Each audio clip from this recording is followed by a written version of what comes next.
Përshëndetje dashur bashkëtarë. Ja ku jemi përsëri së bashku në emisionin e fundit për sezonin e sivjetshëm përpara pushimeve të gushtit. Vendosëm të bëjmë këtë emision të fundit për vetë faktin se kemi një aktualitet me zhvillime shumë të rëndësishme që sigurisht intereson të gjithë emigrantëve kryesisht dhe këtë për shqiptarëve që fatkeqësisht edhe sot vazhdojnë të emigrojnë ose më saktë kanë objektiv dhe në gjithë këtyre emigrimin në një vend të Bashkimit Evropian apo për një jetë më të mirë. Pse më shumë ky emision i sotëm? Ky emision i sotëm lidhet me faktin ose më saktë me ngjarjen e cila tronditi jo vetëm Spanjën, jo vetëm Ballkanin, jo vetëm Evropën, por gjithë botën. Bëhet fjalë për në më të themi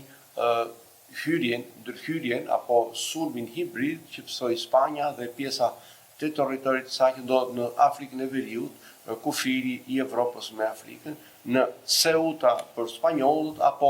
Ceuta për pjesën tjetër të botës, ku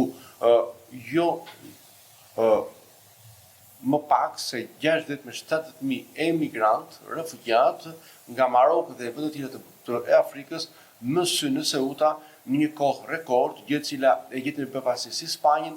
dhe tronditi Evropën. Pse tronditi Evropën dhe pse gjetën përpasi Spanjën? Nuk pritet që në periudhë kohore shumë të shkurtër, brenda pak orëve, brenda 24 orëve, konkretisht më shumë se 50.000, 60.000 deri në 76.000, siç janë shifrat e fundit që vijnë nga shteti i Spanjës, të mësyjnë në Ceuta, gjë cila ngjalli panik, tronditi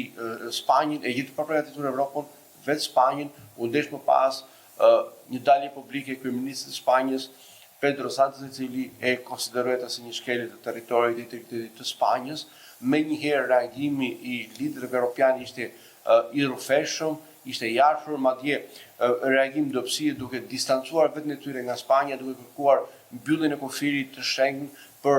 hyrjet nga Spanja, siç që Italia, Finlanda, Franca, Hollanda dhe vende të tjera, gjë e cila tregoi dobësinë e Evropës, mos përgatitjen e Evropës aq më tepër frika e madhe që vjen nga emigracioni. Përtej dinamikës së madhe, ajo që është vërtet tronditës fakti që në këtë ngjarje tragjike më shumë se 67 emigrantë humbën jetën në këtë mësymje ndaj Evropës, pati përleshje dhe debate më tepër frikë të banorëve, të cilët ishte të pamundur për të menaxhuar këtë dyndje kaq të madhe emigrantësh. Nga ana tjetër, ajo që është një pikpyetje e madhe është fakti që për disa media ndërkombëtare të cilët tashmë po hulumtojnë shkaqjet e ngjarjes dhe mësymin kaq të masive të emigrantëve, është sulmi ose më saktë goditja e imazhit të Spanjës më tepër të kryeministit Santos, që është, mendojmë, kryeministri nga më të vetmit i majt, i cili kishte aplikuar dhe aplikonte politika pro-migratore. Mjafton të përmendim që gjatë vitit të fundit Spanja ka nxjerrë disa ligje për të ligjëruar emigrantët, për të marrë leje qëndrimi, dhe ai kishte njoftuar pak më herët se po përgatiste një ligj tjetër ku më shumë se 1 milion emigrantë do të pajishin me leje qëndrimi në Spanjë. Kjo, me sa duket, vinte në ndesh me politikat e ndryshimit të dinamikës së emigracionit në BE, siç ne kemi thënë në emisionet e kaluara pak më herët ose më saktë verën e sivjetshme, u votua pakti i migracionit dhe azilit në Evropë, gjë e cila solli ndryshimin e politika migratore në BE, pak më tepër dhe në Greqi, që dini shumë mirë që shumë prej bashkëtarëve tanë tashmë vuajnë këto pasoja dhe aq më tepër ndodhen një status jo thjesht të pasigurt, por në udhkryq dhe drita në tunel është e errët, nuk ka fare, pra nuk ka shpresë për ndryshime, pra gjithë ato prodhojnë këtë dinamikë. Konkretisht, 21 liderë të Bashkimit Evropian menjëherë reaguan duke akuzuar Spanjën për dobësi aq më tepër për lehtësim të procedurave të pajisjeve me leje qëndrimi apo të thirrjeve që Sánchez pati për ligjërimin e emigrantëve, duke u fokusuar tek politika sociale,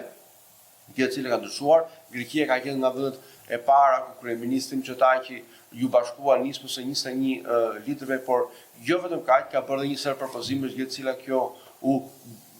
bëhet ditur ndërmjet ministrit të emigracionit zoti Thano Plevri, i cili ka bërë dhe një hap më tej duke pohuar se i ka propozuar vendeve anëtare të Bashkimit Evropian, që tashmë në raste emergjente apo në raste të një dyndje të madhe me emigrant apo refugjat nga vendet e treta, qoftë nga lindja apo nga perëndimi apo edhe nga jugu, të ketë një mirëkuptim dhe një ligj apo nuk të themi të ketë një bashkëpunim të shtetet ku të pezullohet dhënia e azilit, sepse siç dihet, të gjithë vendet ose sa të gjithë emigrantë që vinë nga vendet e treta, kur hyjnë në Evropë, gjën e parë që bëjnë është kërkimi i azilit. Azili është një klauzulë ligjore, është një drejtë ndërkombëtare e miratuar në konventat ndërkombëtare nga OKB dhe Konventat e Drejtat Njerëzit që njihet nga të gjithë dhe është një e drejtë që prevalon për shumë të drejtave të vendeve pritëse. Pavarësisht se ato kanë strukturë dhe kanë ligjet e tyre në fuqi, sigurisht azili është një status specifik, është një proces ligjor specifik i cili merr për bazë dobësitë dhe problematikat që cilin këta emigrantë apo refugjat që vinë nga vendet e treta. Në këtë kontest është propozuar nga Greqia që të ketë pezullim në raste analoge të dhënies së azilit. Me sa duket, shumë shtete të Bashkimit Evropian tashmë janë pro kësaj nisme, edhe vetë Evropa shpreh një rezervë aq më tepër një mëdyshje rreth emigrantëve aq më tepër refugjatëve që vinë nga vendet e treta, ka ndryshuar tashmë fryma e migracionit në Evropë, ka ndryshuar më filozofia e një Evrope e mikpritëse, një Evrope e cila jo vetëm i mikpret emigrantët, por i pajisat një kohë shumë shpejt me leje qëndrimi. Mjafton përmendim këtu ndryshimin drastik që vjen nga Gjermania, se vendi promotor, vendi i cili sigurisht jep, nuk do të themi, mesazhin dhe orientimin e politikave migratore në PE, ku tashmë mbas disa dekadash, kur Gjermania ishte vendi i parë në Evropë i cili strehonte dhe pajisej me leje qëndrimi emigrantët, qofshin ta me status azili apo si emigrant, ka filluar deportimin e emigrantëve në vendet e tyre të origjinës. Mjafton të përmendim këtu dy shtete që janë vërtet shtete të konsideruar jo të sigurta, siç është Siria, që ende nuk ka një qeveri, një shtet në kaos, dhe Afganistani, i cili dominohet nga talibanët, një sekt fetar shumë problematik, i cili, siç e dihet tashmë, nuk njeh drejtat njerëzit, madje ushtron dhunë ndaj kategorive të dobët sociale siç janë gratë apo edhe të tjera, e aq më tepër sigurisht një diktaturë më vete. Në këtë kontekst, gjitha këto janë sinjale që fatkeqësisht nuk e ndihmojnë migracionin apo aq më tepër nuk ndihmojnë qytetarët e vendeve të treta, përfshirë dhe emigrantët. Ky është për sa i përket aktualitetit të ditëve të fundit dhe në gjykimin tonë dhe atë që ne mund të themi lidhur me atë çka ne kemi mësuar dhe mësot apo kemi ndjekur me vëmendje hapi zhvillimit migrator, ky është një mesazh as pak i këndshëm, është një mesazh negativ që na jep të kuptojë që në të ardhmen politikat migratore të jenë shumë më të ashpra, shumë herë më të vështira dhe as pak miqësore me emigrantët dhe refugjatët. Gjithsesi, mendoj që në këtë moment është shumë e rëndësishme të rikthehemi një nga problemet më kryesore apo siç çështjeve që është më primare për shumë nga bashkëtarët tanë që janë emigrantë në Greqi. Mundësia e udhëtimit për në Shqipëri. Kemi marrë shumë mesazhe dhe shumë emailë se mund të udhëtojnë apo në Shqipëri, duke patur një vërtetim aplikimi për renovimin e leje qëndrimit apo vërtetim për aplikim për leje fillestare. Sigurisht, kush posedon një vërtetim mund të udhëtojë rregullisht për në Shqipëri dhe në Acilas, por jo për në vendet e tjera të Bashkimit Evropian, mund të udhëtojë vetëm me procesin e vulës Schengen, pra të 3 mujores. Duhet bërë kujdes për gjithë ata bashkëtarët të cilët kanë aplikuar për herë të parë, që kanë VVO-sin, qoftë me VVO-sin e famshëm për të aplikimit në vitin 23-24, duhet bëjmë kujdes sepse në rast kontrollit apo më saktë të verifikimit të VVO-sit do të gjenden një situatë as pak të këndshme ku me një procedurë rrufe do të shqyrtohet kërkesa e tyre dhe do të vijë refuzimi. Dhe në këtë rast ata nuk do të lejohet hyrja në Greqi dhe aq më tepër do të penalizohen duke marrë masa, duke ndëshkuar me masat që parashikohen në ligj që ne kemi thënë në emisionet e kaluara. Lidhur me bashkëtarët tanë cilët posedojnë vërtetimin e aplikimit për renovimin të lejes së qëndrimit, sigurisht mund të votojnë, edhe pse mund të kenë një vërtetim të vjetër, por është mirë që të pajisen me një vërtetim të ri sepse ndihmon dhe kontrollon apo policinë kufitare në pika doganore. Këto ishin pak a shumë të rejat e fundit që ne gjykuam dhe menduam si alternativë që përcjellim tek ju, duke ju falenderuar për vëmendjen dhe të rikujtuar edhe një herë që të bëni kujdes për mënyrën, formën dhe adresimin tuaj për të pajisur me leje qendrimi apo të rregulluar me leje qendrim, sepse ka ndryshuar shumë gjëra dhe ndryshojnë shumë gjëra në Greqi. Që të thotë konkretisht, afatet kohore nga drejtoritë e centralizuara respektohen në maksimum. Tashmë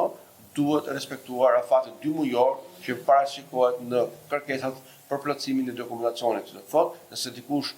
për ju që është drejtuar një avokat, një llogaritare, një logjistik, apo një personi apo një zyre kompetente, apo keni aplikuar vetëm me telefonin tuaj apo ka aplikuar dikush me pjesat e familjes,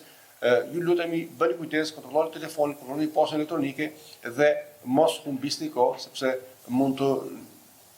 gjendeni në situatë të pakëndshme dhe mund të humbisni lejen e qendrimit. Sigurisht